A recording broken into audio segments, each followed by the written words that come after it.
নমস্কার দর্শক বন্ধুরা, রে স্পোর্টসের পর্দায় আপনার সকলকে স্বাগত জানাই। এই মুহূর্তে আমরা রয়েছি ইস্টবেঙ্গল মাঠে এবং আপনারা জানেন যে কিছুদিন পরেই ইস্টবেঙ্গল কিন্তু এএফসি কাপের যোগ্যতা অর্জনের ম্যাচ খেলতে নামবে, কোয়ালিফায়ার ম্যাচ খেলতে নামবে এবং তারপরেই কিন্তু রয়েছে সেই কলকাতা ডার্বি, যে ডার্বি নিয়ে সবসময় উত্তেজনা থাকে। আজকে ইস্টবেঙ্গল মাঠে আমরা কিন্তু পেয়ে গিয়েছিলাম ইস্টবেঙ্গলের দুই প্রাক্তন ফুটবলারকে, ডগলাস ডিসিলভা এবং রহিম নবী, একজন বিদেশি ফুটবলার, অন্যদিকে একজন কিন্তু আমাদের বাংলার ফুটবলার। এই দুজনকে আমরা পেয়ে গিয়েছিলাম এবং তারা কিন্তু ইস্টবেঙ্গলের এবছরের দল নিয়ে যথেষ্ট আশাবাদী। তারা কিন্তু মনে করছেন ইস্টবেঙ্গল এবারে ভালো পারফরমেন্স করবে।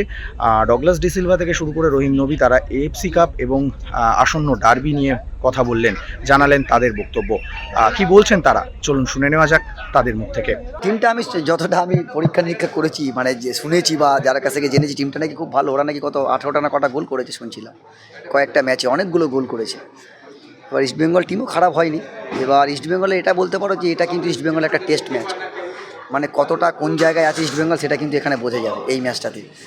তো আমার যেহেতু অপোনেন্টকে দেখিনি, আমি ইস্টবেঙ্গলে যেরকম আদিত আল্লাহকে দেখেছি, জানি না আনোয়ার সাইন করে ফেলেছে বা খেলবে কি না। যদি খেলে টিমটা অনেক স্ট্রং হবে এবং ওভারঅল যারা খেলছে তারা প্রত্যেকেই ভালো। এবং এই ম্যাচটা কিন্তু আমার মনে একটা ভালো ম্যাচ, যে নিজেরা কোন জায়গায় আছে ইস্টবেঙ্গল ক্লাব সেটা কিন্তু বুঝতে পারবে প্লেয়াররা। এবং আনোয়ার এখন ইন্ডিয়ান টিমের ভরসা, ইন্ডিয়ান টিমের মেন স্তম্ভ আমি মনে করি। আর আনোয়ারকে যে টিম পেয়ে যাবে সেই টিম তো আমার মনে হয় ডিফেন্স তো স্ট্রং, প্লাস ও নিচে থেকে অনেক গাইড করে টিমটাকে, আর যথেষ্ট ভালো ফুটবলার। এটা আমাকে বলতে পারে, আমরা সবাই জানি যে কদিন ধরে আনোয়ারকে নিয়ে ঝাপাঝাপি হচ্ছিল, সেটা বোঝা যায় আনোয়ার কী লেভেলের প্লেয়ার। ডার্বি নিয়ে এটুকু বলতে পারি আমরা যে ইস্টবেঙ্গল এখনও অবধি বা মোহনবাগান এখনও অবধি কোনো ফরেন টিম, মানে ফরেন প্লেয়ারের সঙ্গে খেলেনি। মানে অপোনেন্ট কোনো ফরেনার ছিল না, সব কিন্তু ওরা খেলেছে আর্মি টিমগুলোর সঙ্গে। এই ইস্টবেঙ্গলের একটা প্লাস পয়েন্ট, যে ইস্টবেঙ্গলে যে এফসি কাপটা খেলছে এখানে কিন্তু অপোনেন্ট অনেক ফরেনার, এটা ইস্টবেঙ্গলের একটা অ্যাডভান্টেজ। মোহনবাগান কিন্তু সে তুলনায় কোনো ফেস করেনি কোনো ফরেনারকে, এটা কিন্তু মোহনবাগানের জন্য disadvantage. So I'm happy to be here once again because once I'm in India, especially in Kolkata, I feel I'm at home. Always I used to say Kolkata is my second home. And of course, once I'm in Kolkata, I must visit East Bengal, Mohanbagan. So every year when I came, the facility of the club is better and better. The way how they are working, they become more professional year by year.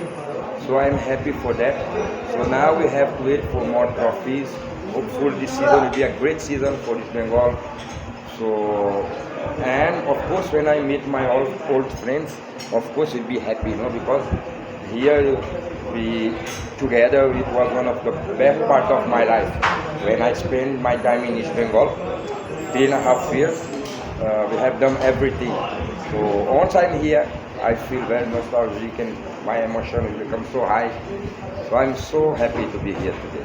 Yeah, the expectation is so high, because not only my opinion, but in the last 2 days I am here in Kolkata.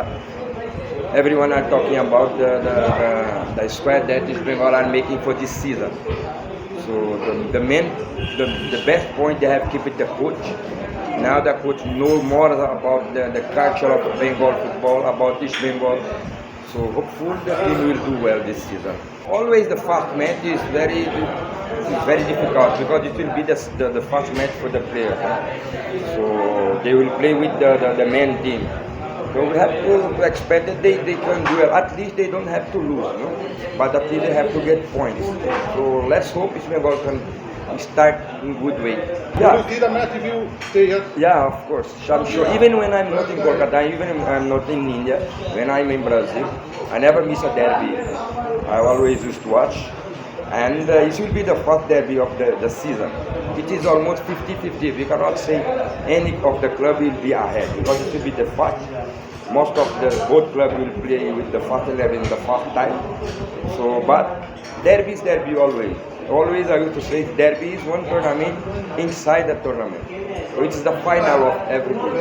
So those who never do one single mistake can win the match. But of course I'll be present there. For sure. অন্যদিকে আপনারা সকলেই হয়তো জানেন যে গতকাল কলকাতা বিমানবন্দরে আনোয়ার আলীকে receive করতে গিয়ে একটি অনভিপ্রেত ঘটনা ঘটে যায় আমাদের সাংবাদিক বন্ধু এক্সট্রা টাইমের সাংবাদিক বন্ধু অরিত্র বসুর সঙ্গে। এই ঘটনাটা হয়তো খানিক মোহের বশে ঘটে গেছে, তবে এই ঘটনা যে একেবারেই অভিপ্রেত নয়, এই ঘটনা যে একেবারেই কাঙ্ক্ষিত নয়, তা কিন্তু আবারও বললেন ইস্টবেঙ্গলের প্রাক্তন ফুটবলার রহিম নবী। কি বলছেন তিনি, চলুন শুনে নেওয়া যাক তার মুখ থেকেই। একটা সমর্থকদের উদ্দেশ্যে আমি এটুকু বলবো, কেন আমি তো ইস্টবেঙ্গল মোহনবাগান ডার্বি ম্যাচে আমিও পাথর খেয়েছিলাম সমর্থকদের, সেটা আমারও মনে আছে। কে মেরেছিল সেটা পরের প্রশ্ন, কিন্তু আমার মনে হয় এই ধরনের যারা দিন রাত কষ্ট করে খবর দেখায় বা যারা দিন রাত এখানে ছুটে ওখানে ছুটে কোন প্লেয়ার কখন আসবে না আসবে যারা আপডেট দেয়, তাদের সঙ্গে এমনি করাটা আমার মনে হয় না এটা শোভা পায় না। আমার মনে হয় আমার কলকাতার বাসিন্দারা এটা করতে পারে না, সাপোর্টাররা। এই কী টাইপের সমর্থক যে রিপোর্টারকে মারবে, এটা বাজে জিনিস যারা করেছে। আমি জানি না কি হয়েছিল, কিন্তু কাউকে মারাটা আমি মনে করি না এটা সঠিক অবলম্বন। কেন মারা জিনিসটা একদমই খারাপ। সে তার নিজের রুজি রোজগারের জন্য ছুটে বেড়াচ্ছে, তাকে আমি মারবো? এটা আমার মনে হয় না, এটা মানা যায় না। আমার মনে হয় যারা করেছে তারা নিজেরাও নিজেদের ভুলটা বুঝতে পারছে, তারা হয়তো খুব শীঘ্রই তারা গিয়ে তাদের ভুলটা স্বীকার করবে বা এটা তাড়াতাড়ি মিটিয়ে নেওয়া উচিত। কেন দেখো, সমর্থক আছে, সেরকম সাপোর্টার মানে রিপোর্টারও আছে, যারা আসে, যারা ম্যাচ করে, ম্যাচ রিপোর্ট দেয়, ম্যাচ জমা দেয়, অনেক কিছু করে তারা পেছন থেকে তো অনেক ভালো ভালো কাজ করে। তা আমার মনে হয় তাদের সঙ্গে বন্ধু হিসেবে বন্ধুর মতো মিশেই চলা উচিত।